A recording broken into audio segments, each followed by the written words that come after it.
नव्हती, कारण गणपती उत्सव होता. त्याच्यानंतर आता आपला दसरा मेळावा होणार.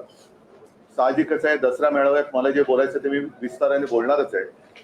आज मात्र मी जरा अस्वस्थ आहे, उद्विग्न आहे. तो एवढ्यासाठी, सध्या आरोग्य यंत्रणेचे जे काय 3:13 वाजलेले आहेत, 12 वाजलेले आहेत, ते बघितल्यानंतर खरोखर संताप येतो. कारण महाराष्ट्रामध्ये जेव्हा जगभरामध्ये कोरोनाचं संकट होतं तेव्हा महाराष्ट्रामध्ये महाविकास आघाडीचं सरकार होतं. मी मुख्यमंत्री होतो. आज मी मुख्यमंत्री नाहीये, सरकार महाविकास आघाडीचं नाहीये. महाराष्ट्र तोच आहे, आरोग्य यंत्रणा तीच आहे. पण ज्या आरोग्य यंत्रणेने एक जग व्यापून टाकलेलं संकट, त्या संकटाचा सामना केला, यशस्वीपणाने केला, त्याच महाराष्ट्राची दुर्दशा हे सरकार बदलल्यानंतर चव्हाट्यावरती आलेली आहे. कोरोनाच्या काळामध्ये मग मुंबई मॉडेल असेल, महाराष्ट्र असेल, याच यंत्रणेने हेच डॉक्टर होते, डीन होते, परिचारिका त्याच होत्या, वॉर्ड बॉय तेच होते. यांनी जीवाची बाजी लावून रुग्णांची सेवा केली आणि कोरोनावरती इलाज नसताना सुद्धा जी काही औषधं वापरली जात होती ती औषधं अगदी महाराष्ट्रातल्या कानाकोपऱ्यात, दुर्गम भागामध्ये सुद्धा पोहोचवण्याचं काम या यंत्रणेने केलं होतं. माझ्या माहितीप्रमाणे कदाचित महाराष्ट्र हा पहिला किंवा एकमेव असा प्रदेश आहे, राज्य आहे की दुर्गम भागात ड्रोननी सुद्धा औषधं पुरवठा केला गेला होता. ड्रोननी सुद्धा औषधं पुरवली होती. मी स्वतः नंदुरबारच्या एका टोकाच्या लसीकरण केंद्राला भेट दिली होती. तिथे सुद्धा लसीकरण झालं होतं. कुठेही औषधांचा तुटवडा नव्हता, लसीचा तुटवडा नव्हता, डॉक्टर व्यवस्थित होते. अगदी काही डॉक्टर्स आणि रुग्ण म्हणजे परिचारिका असतील किंवा वॉर्ड बॉय सुद्धा, यांचा सुद्धा त्याच्यामध्ये मृत्यू झाला. पण ते कुठेही मागे हटले नाहीत, योद्ध्यासारखे लढले आणि त्या योद्ध्यांना आज बदनाम केले जाते. गेले काही दिवस ठाण्याचं रुग्णालय असेल, कळव्याचं असेल, छत्रपती संभाजीनगरचं रुग्णालय आहे, नागपूरचं आहे, अगदी नांदेडचं आहे, अजूनही काही ठिकाणच्या बातम्या येतातच आहेत. जबाबदार कोण? आणि मी आज जो म्हटलं की मला संताप एवढ्याच गोष्टीचा आलेला आहे, याच गोष्टीचा आलेला आहे. एक तर जबाबदारी कोणी घेत नाहीये. ज्या वेळेला हे संकट महाराष्ट्रावरती आल्यानंतर मुख्यमंत्री कुठे आहेत? मी ज्या सरकारला एक फुल दोन हाफ म्हणतो ते एक फुल दोन हाफ कुठे आहेत? त्यातलं एक फुल आणि एक हाफ तर दिल्लीत आहेत, दुसरा हाफ कुठे कल्पना नाही मला. पण इकडे हॉस्पिटलमध्ये बळी जात असताना महाराष्ट्राचे मुख्यमंत्री हे दिल्लीमध्ये बसलेले आहेत. नक्षलवाद्यांचा सामना कसा करायचा? जरूर ते एक संकट आहे, पण रुग्णालयामध्ये जेवढे आज बळी गेलेले आहेत तेवढे काही वर्षांमध्ये नक्षलवाद्यांच्या हमल्यामध्ये बळी गेलेले नाहीत. मुख्यमंत्र्यांचं आणि दुसऱ्या हाफ उपमुख्यमंत्र्यांचं कर्तव्य होतं की या ठिकाणी जाऊन तुम्ही नेमकं काय आहे हे कारण शोधलं पाहिजे. नांदेडच्या डीनवरती सर्वोच्च मनुष्यवधाचा गुन्हा दाखल केलेला आहे. ठीक आहे, जो कोणी गुन्हेगार असेल, जर गुन्हेगार असेल तर जरूर त्याला शिक्षा द्या. पण नेमकं नांदेडच्याच डीनवरती सर्वोच्च मनुष्यवधाचा गुन्हा का दाखल केला गेला? कळव्याच्या रुग्णालयामध्ये सुद्धा बळी गेलेत, छत्रपती संभाजीनगर मध्ये सुद्धा बळी गेलेत, नागपूर सुद्धा त्या नागपूरमध्ये सुद्धा बळी गेलेत. पण हा काही योगायोग आहे का की ज्या डीनला एका मस्तवाल गद्दार खासदाराने संडास साफ करायला लावला? कोणत्या जाती जमातीचा आदिवासी आहेत असं ते म्हणतात. मी कधीच जातपात असं बघितलेलं नाहीये, सगळ्यांना एका न्यायाने मी वागवलेला आहे. पण संडास साफ करायला लावल्यानंतर त्या गद्दारावरती अॅट्रॉसिटीचा गुन्हा दाखल केला गेला म्हणून धमकवण्यासाठी त्या डीनवरती सर्वोच्च मनुष्यवधाचा गुन्हा दाखल केला गेलाय का? औषधांचा तुटवडा हा राज्यभर आहे. या 2-3 बातम्या आहेत की मंत्री म्हणतायत की औषधं मुबलक आहेत, पण प्रत्यक्षात खडखडाट आहे. या बातम्याच मी बोलतो, पण तुम्हीच तुमच्याच माध्यमातून आलेल्या बातम्या आहेत. मग त्या इलेक्ट्रॉनिक मीडिया असेल किंवा प्रिंट मीडिया असेल, त्या तुम्हीच छापलेल्या आणि तुम्हीच दिलेल्या बातम्या आहेत. मग हे नेमके मंत्री कोण आहेत? कारण हे खातं हे विभागलं गेलेलं आहे.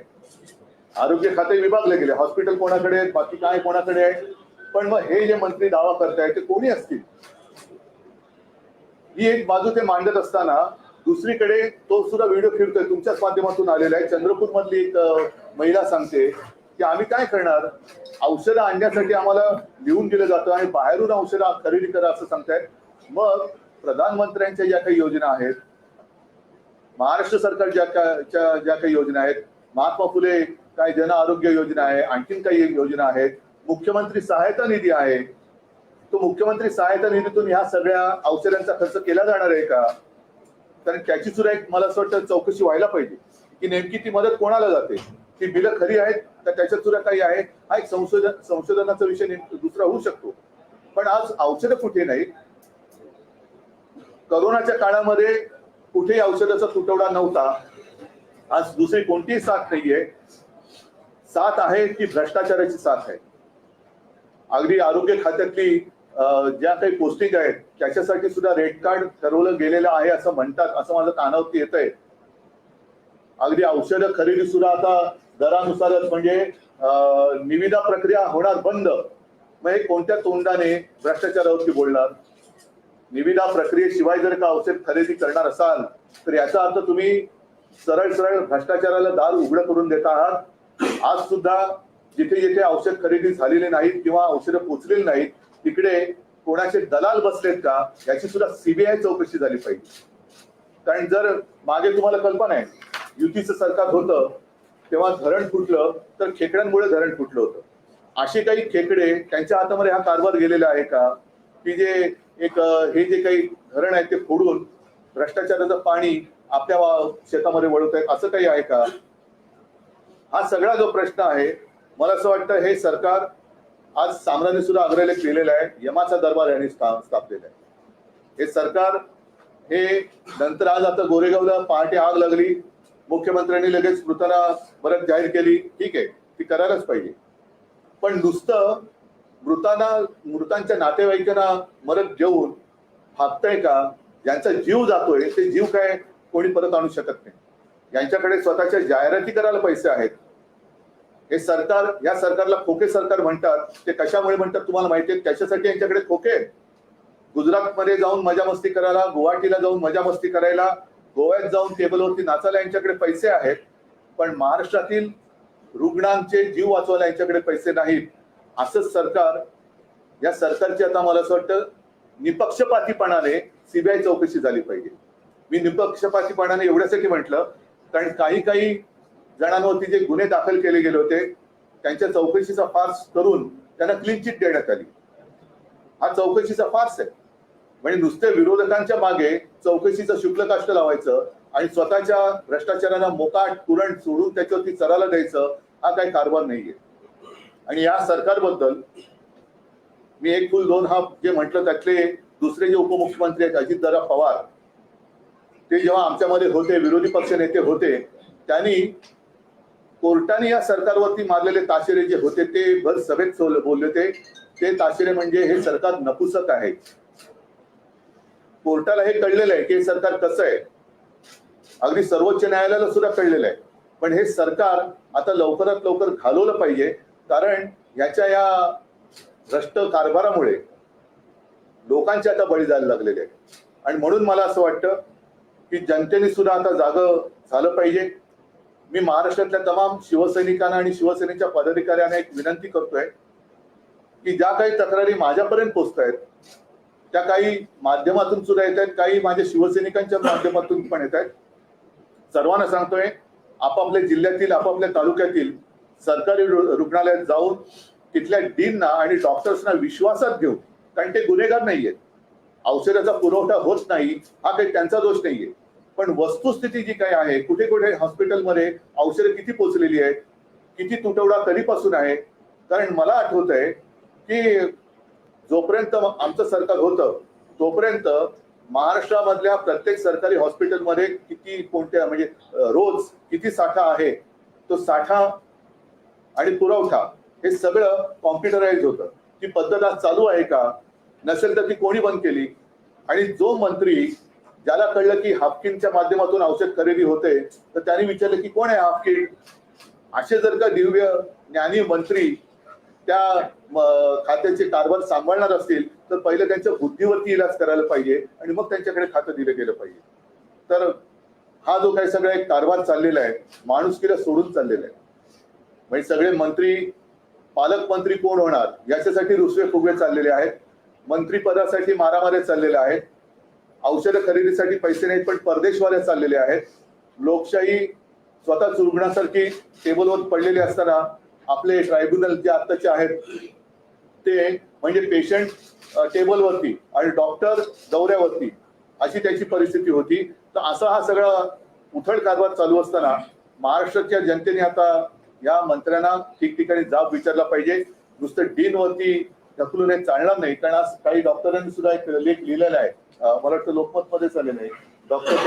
डॉक्टर मुळके का काहीतरी त्यांचं नाव आहे, डॉक्टर मुळके, बरोबर आहे. त्यांनी तेच म्हटलेलं की सगळे डॉक्टर आपण डॉक्टरांच्या पाठी काम वाटतंय, बरोबर आहे. आणि मी हेही मान्य करतो की आमचं सरकार असताना सुद्धा काही जागा रिक्त होत्याच, पण त्याचा फटका हा आम्ही रुग्णांना पडू दिला नव्हता. दुसरा एक महत्वाचा मुद्दा असा की गेल्या 4-5 दिवसात जे काही बळी गेलेत त्याला कारण एक हेही असू शकेल, त्याची सुद्धा चौकशी झाली पाहिजे की जेव्हा सलग सुट्ट्या येतात तेव्हा डॉक्टरांच्या ड्युटी ह्या लावून दिल्या जातात. नाहीतर सगळेच थोडे सुट्टी म्हटल्यानंतर शिथिलता येते. खाजगी रुग्णालयामध्ये सुद्धा एक सुट्टीचा नाही म्हटलं तरी वातावरण असतं, कारण डॉक्टर सुद्धा माणसं आहेत. पण त्यावेळेला यंत्रणा म्हणून जी काही असते ती यंत्रणा तिथे दिसते, प्रशासन तिथे दिसतं की या सुट्टीच्या दिवसामध्ये थोडंसं ड्युटी अरेंज करून त्यांना ती द्यायचं की जेणेकरून रुग्ण आल्यानंतर किती कोणत्याही आजाराचा असला तरी त्या ह्याचा एक तरी डॉक्टर तिकडे हजर पाहिजे. तर या ड्युटीज लावल्या गेल्या होत्या का? औषधं नसतील तर औषधं कशामुळे नाही आहेत? आणि आता विना निविदा जर का औषध खरेदी होणार असेल तर हे भ्रष्टाचाराला उघड उघड आमंत्रण आहे. आणि मग हे भ्रष्टाचाराविरुद्ध लढणाऱ्या पंतप्रधानांना सुद्धा मान्य आहे का? हाच माझा एक प्रश्न आहे. विषयावर हिअरिंग होत होती आता हायकोर्टमध्ये. सरकारचं असं म्हणणं आहे की गावाचे जे रुग्णालय आहेत त्यात पेशंट एकदम सिरियस झाल्यानंतर ऍडमिट होतात म्हणून मृत्यू पडतो. हे आता नवीन काय पद्धत आली का? आतापर्यंत अशी रुग्ण येत नव्हते हॉस्पिटलमध्ये. हा म्हणजे अत्यंत नालायकपणा आहे, निर्गुणपणा आहे. पेशंट सिरियस झाल्यावरती आला तरी तो औषधाविना का जातोय? मग तुमच्याच माध्यमातून जे काही दिसतंय, आज मी म्हटलं ना चंद्रपूर, त्यांना लिहून दिलं जातं, औषधाच्या लिस्ट दिले जातं, हे औषध बाहेर जाऊन खरेदी करा. मग जर का पेशंट सिरियस असेल तर त्या चिंतेत असलेल्या रुग्णांना तुम्ही बाहेर जाऊन औषधं खरेदी करून आणायला होतं का? तुमच्याकडे औषधं का नाही? पेशंट सिरियस असेल किंवा नसेल पण इलाज करणे तुमचं काम आहे. म्हणून तर तुम्ही सरकारी हॉस्पिटल ती यंत्रणा उभी केलेली आहे. तिकडे औषधाचा पुरवठा होतोय की नाही? आणि जर आता पुन्हा सांगतोय विदाउट टेंडर औषध खरेदी करणार असाल तर मग चौकशी कोणाची चौकशी करणार? राज्य सरकारने जे कारण दिले न्यायालयामध्ये आता त्यांचं म्हणणं की मनुष्यबळ कमी आहे आणि त्यामुळे अशा प्रकारचे मृत्यू घडतात. त्यानंतर खडस म्हणजे उच्च न्यायालय सुद्धा मनुष्यबळ, मी पुन्हा एकदा सांगतो, मनुष्यबळ किंवा काय मी असं म्हणतच नाही की आमच्या वेळेला मनुष्यबळ पूर्ण होतं. आमच्या वेळेला सुद्धा कमी होतच, पण त्या मनुष्यबळावरतीच आम्ही करोनाचा सामना केला होता. त्याच मनुष्यबळावरती तेच डॉक्टर होते, हीच यंत्रणा होती. पण त्याच्यात रुग्णांची संख्या खूप होती, औषधं म्हणजे इलाज नव्हता. तरी देखील जी काय औषधं वापरली जात होती त्या औषधांचा कुठे आम्ही तुटवडा होऊ दिला नव्हता, ऑक्सिजनचा दिला नव्हता. आता मात्र कसली साथ नसताना भ्रष्टाचाराची साथ आलेली आहे, त्याचे हे बळी आहेत. हायकोर्टाने सांगितलेलं की जर याच्या पुढे मनुष्यबळ की कमी वजह से या फिर मैन पावर या दवाई की कमी वजह से कोई भी मौत होती तो हम बर्दाश्त नहीं करेंगे. नांदेड नाही, पण त्याच्यावरती काय होते, मी पूर्ण कोर्टाचा आदर करून बोलतोय की कोर्टाने कुठेतरी यांना धडा शिकवला पाहिजे, एक कुठेतरी कारवाई केली पाहिजे. त्याच्याशिवाय सुधारणार नाही. कारण कोर्टाने ताशेरे मारल्यानंतर यांच्याकडनं वेळ मारून नेली जाते आणि पुन्हा कोण अशी दुर्घटना घडल्यानंतर पुन्हा तेच येणे माझ्या मागल्या ते सुरू होतं. म्हणून मला असं वाटतं की एकदा यांना दणका कोर्टाने दिला पाहिजे. विशेष म्हणजे सर्वोच्च न्यायालयाने सुद्धा आता लोकशाहीचा जास्त अंत न पाहता निर्णय दिला पाहिजे. जून महिन्यामध्ये मेडिकल कॉलेजेस मधल्या सर्व जवळपास 400 डॉक्टरांच्या घाऊक बदल्या मोठ्या प्रमाणात झाल्या होत्या आणि त्यामुळे भाऊक की भाऊक मोठ्या प्रमाणात नाही म्हणून म्हटलं भाऊक म्हणजे भावना नाही, त्या भाऊकचा अर्थ तुम्हाला कळला असेल. टक्कापैकी बदल्या अशा झाल्या होत्या आणि त्यातले जवळपास नाही आता सध्या आता जे पोस्टिंग चाललेलं आहे हे मी आरोप करत नाहीये, ही कुजबुज आहे. आताची जी पोस्टिंग आहे त्याचं रेट कार्ड ठरवलं गेलं असं माझ्या कानावर आलं. उद्धवजी, तुम्ही विद्यमान सरकारच्या आरोग्य व्यवस्थेवर म्हणजे त्यांच्या माध्यमातून जी आरोग्य व्यवस्था सुरू आहे त्यावर चिंता व्यक्त करतात, पण विद्यमान सरकार तुमच्या नेतृत्वाखाली झालेल्या प्रकारांकडे बोट दाखवत नाही, ते जाऊ द्या. कोविड काळात असे- झालेला भ्रष्टाचार असेल, म्हणूनच माझं म्हणणं आहे अभावी का, झालेली मृत्यू असतील, हा तुमचा प्रश्न नवजात बालकांचा हा- झालेला हा- मृत्यू असेल विदर्भातल्या एका हॉस्पिटलमध्ये, या गोष्टींकडे तुमचे हा तुमचा प्रश्न त्यांच्या वतीने अगदी योग्य आहे. हा तुम्ही त्यांच्या वतीने विचारलेला प्रश्न मला अगदी योग्य आहे, पण तरी देखील मी अभिमानाने सांगेन की त्यावेळेला कोरोना काळामध्ये महाराष्ट्र सरकारने केलेलं काम हे सर्वोत्तम आहे म्हणून जागतिक दर्जावरती गौरव त्याचा झाला होता. आणि त्याच काळामध्ये राज्यातल्या सर्वोत्तम मुख्यमंत्र्यांमध्ये माझं नाव येत होतं. हे माझं कौतुक नव्हतं, तर या यंत्रणेचं कौतुक होतं. त्याच्यामुळे नुसती बोटं दाखवून चालणार नाहीये. आता जे काय यांचं खोटं सगळं पडलेलं आहे त्याच्यावरती बोला. आज तर कुठेही साथ नाहीये. मनुष्यबळ हेच होतं, डॉक्टर हेच होते. आणि त्यावेळेला तर निविदा प्रक्रियेत औषधं खरेदी केली जात होती, हाफकिनच्या माध्यमातून केली जात होती. आता जर आरोग्य मंत्र्याला हाफकिन ही संस्था आहे तर आता कोणतरी दलाल आहे हेच माहिती नसेल तर ते कोणाकडे बोट दाखवणार? आरोग्य मंत्री यामध्ये कुठेही चित्रात दिसत नाहीये ना. त्यांनी जाऊन भेट घेतलेली आहे. महाविकास आघाडीमधील जे माजी मंत्री नेते ते जाऊन तिथे भेट देत आहेत, मात्र आरोग्य मंत्री कुठेही या चित्रामध्ये नाही, ते पोस्टरवरती दिसतील तुम्हाला. तेच तर आहे, यांच्या जाहिराती करायला यांच्याकडे पैसे आहेत. या सगळ्या यात्रा सहली करायला, आमदार इकडे तिकडे फिरवायला, खासदारांना फिरवायला पैसे आहेत, मात्र औषधं खरेदी करायला पैसे नाहीत. हे फार संतापजनक आहे. नाही, आता याच्या पूर्वी बघा, शेवटी जबाबदारी कोणीच घ्यायला तयार नाहीये. जालनामध्ये मराठा समाजाचं जे जरांगे पाटलांच्या नेतृत्वाखाली आंदोलन सुरू होतं त्याच्यावरती अतिरेक्यांसारखी पोलीस कारवाई झाली, कोणीच जबाबदारी घेतली नाही. वारकऱ्यांवरती लाठीहल्ला झाला, कोणीच जबाबदारी घेतली नाही. बारसूमध्ये तर महिलांना अत्यंत निर्घुणपणाने मारहाण केली, कोणीच जबाबदारी घेतली नाही. आता सुद्धा मुख्यमंत्र्यांच्या कळव्यामध्ये सुद्धा काही दिवसापूर्वी बळी गेले तरी सुद्धा मुख्यमंत्री तिकडे फिरकले नाहीयेत. आता नागपूरमध्ये बळी गेले, उपमुख्यमंत्री फिरकले नाहीत. म्हणजे हा निर्घुणपणा आहे. म्हणजे एक तर गणपतीच्या दिवसांमध्ये नागपूर बुडालं होतं तरी आपले मुख्यमंत्री बॉलिवूडच्या सिनेतारकांमध्ये फोटो काढण्यामध्ये व्यस्त होते. का नागपूरमध्ये ज्यांच्या घरात पाणी घुसलं त्यांच्या घरात गणपती नव्हते का? ते हिंदू नव्हते? म्हणजे जर तुम्हाला हिंदू मुस्लिम करायचं असेल, गणपती घरी होते म्हणत असाल तर गणपती त्यांच्याही घरी होते ज्यांच्या घरामध्ये नागपूरमध्ये पाणी घुसलं. पण तेव्हा मुख्यमंत्री का नाही गेले? ते आपल्या सहकुटुंब सहपरिवारासह सगळ्यांना फिरून बोलून बॉलिवूडच्या ताऱ्यांसोबत फोटो काढण्यात मग्न होते. आता सुद्धा मुख्यमंत्री का जात नाही तिकडे? सर, एकीकडे सरकार म्हणताय की फंड्स डिस्बर्स केले जातात, पण दुसरीकडे 30% 70%चा जो गोळ आहे प्रोक्युअरमेंट होत नाहीये. हाफकिन म्हणताय आता आमच्या हातात काही नाहीये. कुठेतरी एक नॉन कोऑर्डिनेशन आहे आणि सरकार सिरियस नाहीये असं वाटतंय. नक्कीच माझ्या म्हणण्याचा रोख तोच आहे की महाराष्ट्र आता 1960 सालापासून महाराष्ट्र एक राज्य अस्तित्वात आलं.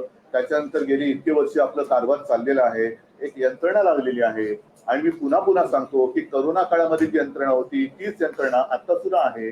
मग करोनामध्ये ज्यांनी महाराष्ट्र वाचवला ती यंत्रणा आता नालायक कशी काय होऊ शकते? म्हणजेच यांचं फक्त घुसफूस चाललेली आहे, तुतू महिमा चाललेला आहे. पालकमंत्री पदावरनं मारामाऱ्या चाललेल्या आहेत, मंत्रिपदावरनं मारामाऱ्या चाललेल्या आहेत, पण जनतेसाठी कोणीच लढत नाहीये.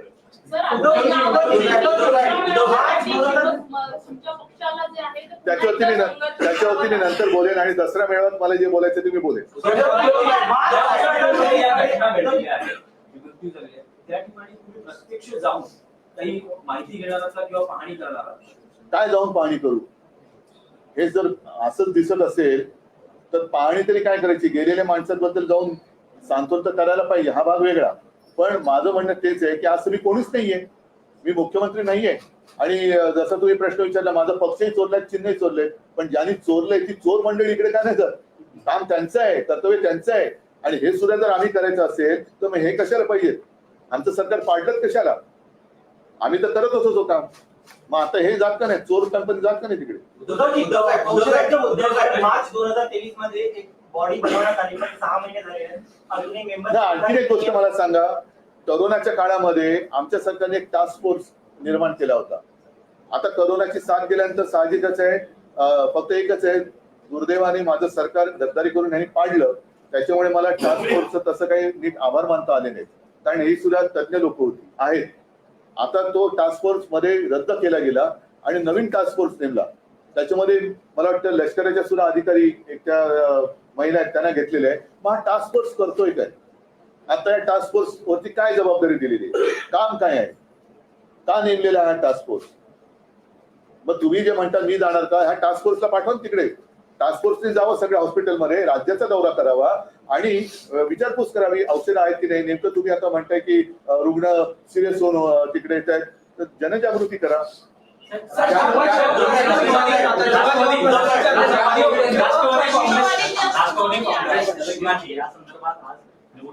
मला आज त्याच्याबद्दल काही बोलायचं नाहीये. मला फक्त महाराष्ट्राच्या आरोग्याबद्दल. सर, जेव्हा केले जातात त्याला उत्तर न देता प्रतिमा विलीन करण्याचा प्रयत्न केला जातो असं मला वाटतंय का? म्हणजेच त्यांच्यामध्ये कर्तृत्व नाहीये ना, त्यांच्यामध्ये कर्तृत्व नाहीये. फक्त चिखलफेक त्यांची चाललेली आहे, चिखलफेक चाललेली आहे. हायकोर्टात आज सुनावणीच्या वेळी अटॉर्नी जनरलने सांगितलेले की नांदेडमध्ये जी काही घटना झाली आहे त्याच्यासाठी कोणालाच आपण जबाबदार ठरवू शकत नाही. पण म्हणजे काय, म्हणजे काय? मॅनपॉवर बद्दल सांगत नाहीये किंवा हो, पण त्या डीनवरती सदोष मनुष्यवधाचा गुन्हा दाखल झाला असं मी वाचलं आणि म्हणून तुम्ही तुम्हाला बोलवलं की जर त्यांच्यावरती त्यांना संडास साफ करायला लावला आणि म्हणून त्या गद्दारावरती जर का अॅट्रॉसिटी झाली म्हणून यांच्यावरती सदोष मनुष्यवधाचा गुन्हा दाखल होणार असेल तर मग बाकी ठिकाणी का नाही होते? संभाजीनगर वारंवार केवळ दुर्घटना घडत आहेत, त्याच्यावर सरकारकडून काही कारवाई होताना किंवा प्रतिबंधात्मक उपाय होताना दिसत नाही. अशा वेळी काय केलं पाहिजे किंवा शिवसेना काही आक्रमक भूमिका? बघा, शेवटी असं आहे, शिवसेना आक्रमक भूमिका घेणार. आक्रमक भूमिकेचा अर्थ तुम्हाला कळतो, म्हणजे पुन्हा याच डॉक्टरांवरचा ताण वाढणार असंच त्याचा अर्थ झाला ना, की आम्ही आक्रमक झाल्यानंतर काहीतरी घडलं पुन्हा याच डॉक्टरांवरती ताण वाढणार. तर माझं मत असं आहे की आता शिवसैनिकांना मी एक आवाहन करतोय की प्रत्येकाच्या गावात जिथे जिथे सरकारी हॉस्पिटल असेल तिथे जाऊन या डीनना, डॉक्टर्सना विश्वासात घ्या आणि त्यांना विचारा की तुमच्याकडे औषधे किती आहेत, तुमच्याकडे औषधाचा साठा हा नक्की किती दिवसांनी येतो, कोणती औषधं आहेत, अँटीबायोटिक्स आहेत का. साधारणतः आता सीझन प्रमाणे जे रुग्ण असतात त्या रुग्णांना देणं, काही अँटीबायोटिक्स लागतात, सीझन प्रमाणे आजार बदलत असतात, औषधं लागतात, त्या औषधांचा साठा तुमच्याकडे आहे का? कारण मला आठवतंय की साधारणतः मार्च एप्रिलच्या सुमारास पुढचा पावसाळा लक्षात घेऊन आदिवासी पाडी असेल किंवा दुर्गम भाग जिकडे अतिवृष्टी असेल होत असेल किंवा दरड कोसळण्याची शक्यता असेल अशा ठिकाणी पाऊस सुरू होण्याच्या आधी काही औषधांचा साठा हा पुरवावा लागतो, म्हणजे धान्य पुरवावं लागतं. या सगळ्या काही यंत्रणा या पुढचे सीझन लक्षात घेऊन आधीपासून त्यांना कामावं लावावं लागतं. मागील काही दिवसांपासून उपमुख्यमंत्री अजित पवार सरकारमध्ये सक्रिय दिसत नाहीये. त्यांची नाराजी असल्याचं समजतंय. तुमच्यासोबत ते उपमुख्यमंत्री होते, तुमचा अनुभव कसा? सर, याला जोडून आहे की अजित पवार जेव्हा नाराज होतात तेव्हा काही सकारात्मक बदल जे आहे ते त्यांच्या दृष्टीने घडून येतात असं देखील दिसून आलं. माझ्या वेळेला तरी असे काही त्यांची नाराजी वगैरे तरी मी काही बघितली नव्हती. माझ्याबरोबर सगळे काही व्यवस्थित होते.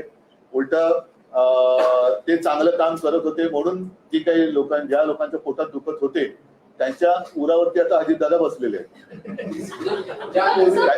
त्याच्यामुळे तर अजितदादांपेक्षा ज्यांच्या उरावरती बसलेत त्यांनी नाराज व्हायला पाहिजे आणि ज्यांनी त्यांना बसवलंय त्यांच्याही ते उरावर बसलेत म्हणून त्यांनी नाराज व्हायला पाहिजे. ज्या कोविड यंत्रणांचं तुम्ही कौतुक करताय त्याच मुंबई महानगरपालिकेच्या अनेक यंत्रणांची वेगवेगळ्या माध्यमातून चौकशी सुरू आहे. अनेकांना समज दिली जाते. ज्या कोविडमध्ये मी तुम्हाला तेच सांगितलं, आता दिनेशनी तोच प्रश्न विचारला होता.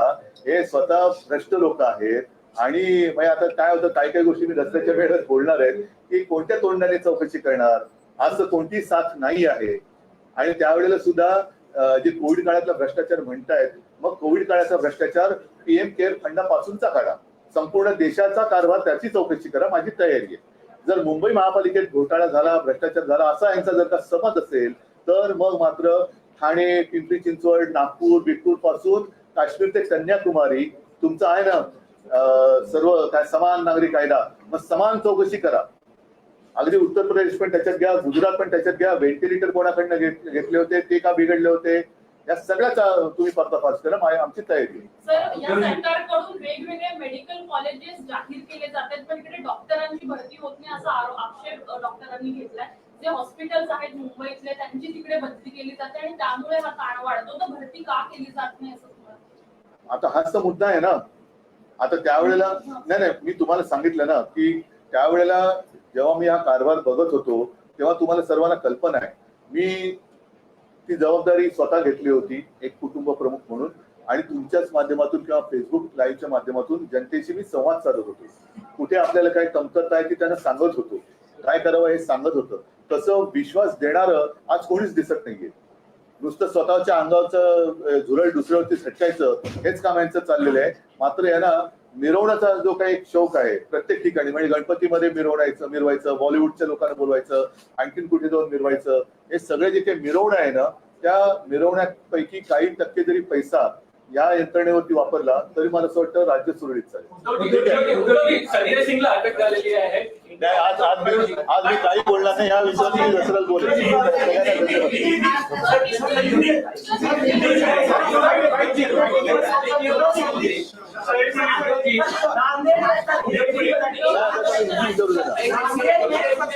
मरीज लगातार मर रहे हैं, सरकार कह रही है दवाई कमी लेकिन जमीन हकीकत अलग है।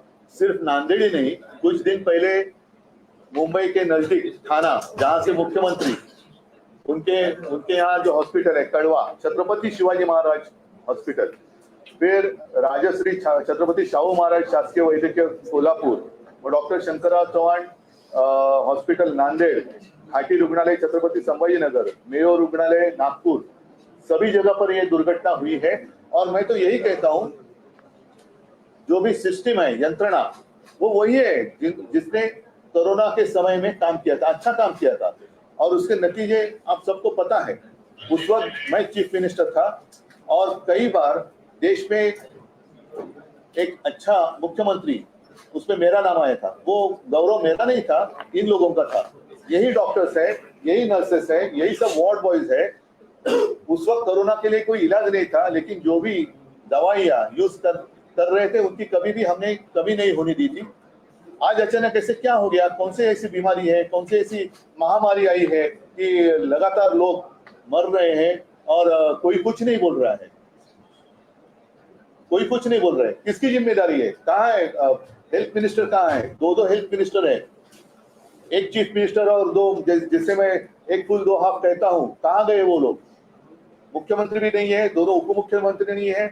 मुझे जानकारी मिली कि मुख्यमंत्री और फडणवीस साहब तो दिल्ली में बैठे हैं, वहां नक्सल के बारे में, उनके बारे में कुछ मीटिंग चल रही है। ठीक है, मैं मानता हूँ वो भी विषय महत्वपूर्ण है, लेकिन जितने सारे लोग मर गए, दुर्भाग्य की बात है, नक्सलियों के हमलों से ज्यादा लोग सरकार के अस्पताल में मर रहे हैं, तो प्राथमिकता किससे देनी चाहिए? डॉक्टर को बनी का मकड़ा बनाया जाए। डॉक्टर, हाँ वही मैं बोलता हूँ ना, तो प्राथमिकता किसे मिलनी चाहिए? मुख्यमंत्री वहां जाने चाहिए, उप मुख्यमंत्री वहां जाने चाहिए। नागपुर में होने के बावजूद जहां से देवेंद्र फडणवीस जी आते हैं, उनके लिए मैंने एक शब्द का इस्तेमाल किया था, तो बहुत ही मिर्ची लगी थी उनको, लेकिन आज वो क्या कहेंगे अपने आप को? नागपुर में हादसा होने के बाद भी देवेंद्र फडणवीस वहां नहीं जा रहे हैं। अजित पवार साहब तो पता नहीं उनकी नाराजगी दूर हुई या नहीं हुई। और दूसरे हमारे जो मुख्यमंत्री, जिससे इलीगल बेकायदा सरकार चलवणारे मुख्यमंत्री है, उनकी तो कोई जिम्मेदारी नहीं है। और सबसे दुख की बात, दुख से भी ज्यादा मैं कहता हूँ कि गुस्से की बात यह है कि नांदेड़ की जो डीन है, उनको एक हमारे गद्दार सांसद है, उन्होंने शौचालय, संडास साफ करायला लावलेला, और उसके लिए उनके ऊपर एट्रोसिटी की केस हो गई, और उसका नतीजा ये हुआ कि उनको अभी उनके ऊपर केस दाखिल कर दी गई, सदोष मनुष्यवधाचा गुन्हा। अगर उनका गुना है तो कड़वा में किसका गुना है, नागपुर में किसका है, छत्रपति संभाजीनगर में किसका है? जहां भी ऐसे सारे मृत्यु हो रहे हैं, वहां कौन गुनहगार है? असलियत तो यही है कि खुलेआम भ्रष्टाचार चल रहा है। अब तो जो न्यूज आई है, विदाउट टेंडर वो दवाइयां खरीदने जा रहे हैं। मंत्री तो कहते हैं कि हर जगह अभी दवाइयां है, दवाइयां की कमी नहीं है, लेकिन सच्चाई यही है जिसकी असलियत जो है आपके माध्यम से सब पूरी दुनिया देख रही है। चंद्रपुर हो या कहीं भी हो, कोई पेशेंट जाता है तो उनको वहां दवाइयां नहीं मिलती, उनको प्रिस्क्रिप्शन दिया जाता है और बाहर से जाकर खरीद करके लाओ। तो बोलते फिर जो कुठली आपली ती महात्मा फुले महात्मा ज्योतिबा फुले जन आरोग्य योजना है और प्रधानमंत्रियों की, फिर वो योजना गई कहाँ? तो ये सारा मामला देखने के बाद इनके पास कोई संवेदना नहीं रही है और इनको कोई भी सरकार चलाने का अधिकार नहीं है। सारे लोगों ने, एक तो मैं कहता हूँ सरकार ने इस्तीफा देना चाहिए, अगर नहीं तो दोनों जो आरोग्य मंत्री उन्होंने इस्तीफा देना चाहिए। हाईकोर्ट से फटकार लगा। और ये जो सब कुछ हुआ है तो उसकी सीबीआई जांच होनी चाहिए। हाईकोर्ट से फटकार लगा, आपको लगता है कुछ बदलाव आएगा क्योंकि कोर्ट में उनकी निजी कोर्ट में फैसला देना चाहिए। कोर्ट तो हमेशा उनको फटके देती रहती है, फटक्यावरती फटका सरकार देते, कोर्ट देते, पण सरकार एवढं निगरगट्ट झालेलं आहे, उनको कुछ पडी नाहीये उनको। उद्धवजी, एक राजकीय विषय होता की पहाटेच्या शपथविधीचं कवित्व अजूनही सुरू आहे. रोज नवे धक्कादायक खुलासे होत असतात. फडणवीसांनी आता नवा घटस्फोट केलाय की राष्ट्रपती मला लागू या सगळ्या सहमती होती. विषयावरती दोन्ही बाजूला पवार डील करतो. मी या विषयावरती दसऱ्याच्या मेळाव्यात जरूर बोलेन, पण आजचा विषय जो आहे तो फार गंभीर आहे, कारण हे राजकीय विषय आहेत, पण मी राजकारण करताना माणुसकी कधी सोडणार नाही। त्याच्यामुळे माझ्या राज्यातली माणसं जर औषधाशिवाय तडफडून मरत असतील तर मी त्याच्यात राजकारण करू इच्छित नाही, पण याच्यात जे खरे गुन्हेगार आहेत त्या गुन्हेगारांना सजा झालीच पाहिजे। आणि मंत्री असो किंवा कोणी असो, त्यांचं जे काही दुर्लक्ष आहे, एक तर त्यांना त्याच्यात ज्ञान आहे की नाही हा एक महत्त्वाचा विषय आहे। आणि म्हणून मी म्हटलं की सरकारच्या एवढ्या ज्या योजना आहेत त्या योजना गेल्या कुठे? मग हा जो काय खर्च जनतेला करायला लावतात तो खर्च मुख्यमंत्री सहायता निधीतून होणार आहे का? महात्मा फुले जन आरोग्य सेवेतनं होणार आहे का? प्रधानमंत्री काय योजना असेल त्याच्यातनं होणार आहे का? पीएम केअर फंडातून होणार आहे का? कोणाला प्रश्न विचारायचे कोणी? कारण प्रश्न ज्यांनी विचारला त्यांच्या मागे तुम्ही चौकशीचा शुल्क कशाला लावता? जर ह्यांचा भ्रष्टाचार दाखवला ते उलटी बोटं दाखवतात, जिथे भ्रष्टाचारच नाहीये तिकडे बोटं दाखवून हे सुटू शकत नाही। कारण शेवटी कोणी किती काही म्हटलं तरी अनुभव हा सगळ्यात मोठा गुरु असतो आणि तो अनुभव या सरकारचा ही जनता घेते आहे। ही जनता यांना न्यायालयाचे फटकारे बाजूला, पण ही जनताच यांना निवडणुकीत फटका दिल्याशिवाय राहणार नाही।